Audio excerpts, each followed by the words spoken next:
there composers working in that kind of idiom at the time? It has elements of novelty piano about it. Well, it has, as you say, it has a, it's rather like the way pianists such as, pianist composers like Zez Confrey had been writing.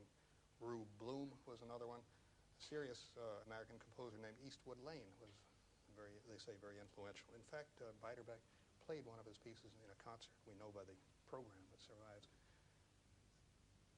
It was a definite school, and I would say that it also very much involved George Gershwin, who in a sense transcended all of this strand of history to do what he did. Now we've come all this way and we haven't heard any blues yet. Now most of these fellows were capable of playing blues in their own idiom, but actual blues piano would be a separate tradition. I would say that blues piano is generally known as boogie woogie, and what that means is the various basses, ostinato basses, that pianists would play to give a rhythm section beat. Jimmy Yancey had one bass. Pinetop Smith had one which would... But I think the most dramatic of the boogie-woogie piano pieces is the Honky Tonk Train Blues by Meade Lux Lewis. So I'll give a little... the journey won't be quite as long. It'll be a little bit curtailed.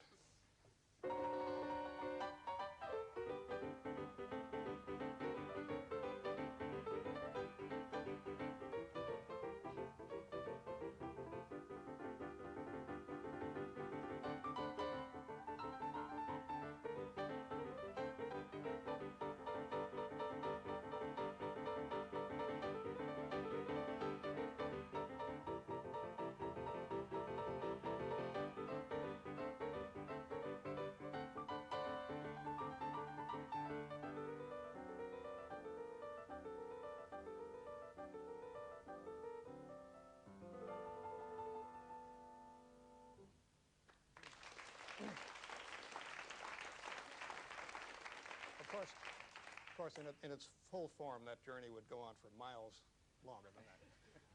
We've been dealing so far exclusively with various forms of solo piano, but now, especially in recording history, various forms of band piano, rhythm section piano, began to become important.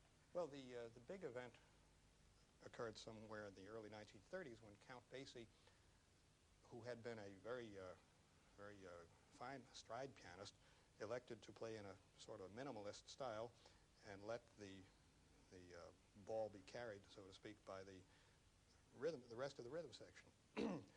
Basie by himself will be playing something as sparse as...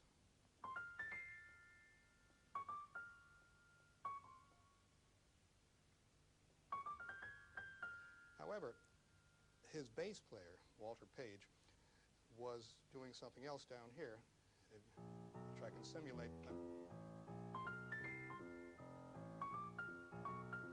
And Freddie Green would be playing guitar. Joe Jones would be doing his inimitable cymbal stuff on top of that. It takes several hands to give the complete thing, so I'll just use the left hand for the bass. But Basie would take it easy. No hands. Well, while we're in band piano, we should look at Ellington then. Well, Ellington in my view, was primarily the leader and orchestrator of and composer for his orchestra. His piano playing, although it too began with a very firm education in stride style, his piano playing was more apt to be coloristic. He would embellish, or he would start things off, or he would get a groove going. And one piece of his, called The Clothed Woman, he was very good at titles as well as music.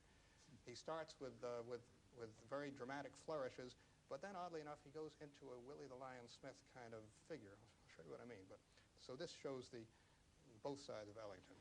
This is an impression of the Clothed Woman.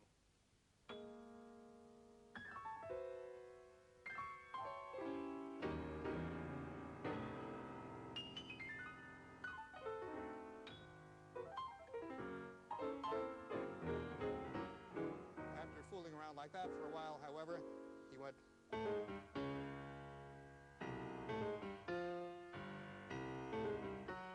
Then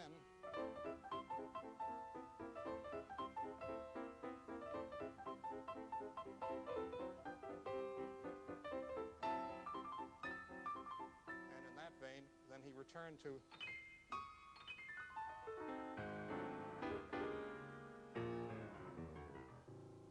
like that.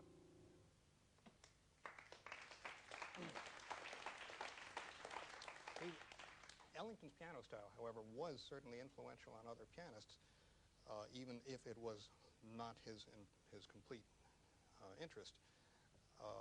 He was influential on such as Thelonious Monk, who also did these dramatic seconds and even adapted that whole tone run that Duke Ellington was so fond of.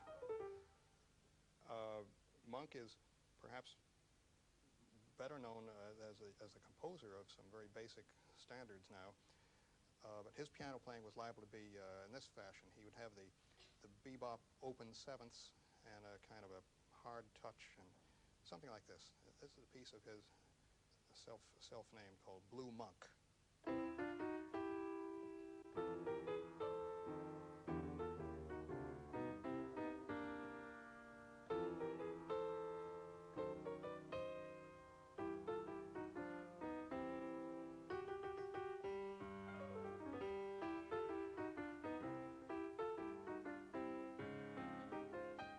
But this sort of playing really, in my view, was brought much farther by Bud Powell, who was the great solo pianist of the bebop times. And Powell succeeded in adapting to the piano all of the catalog of Charlie Parker figures.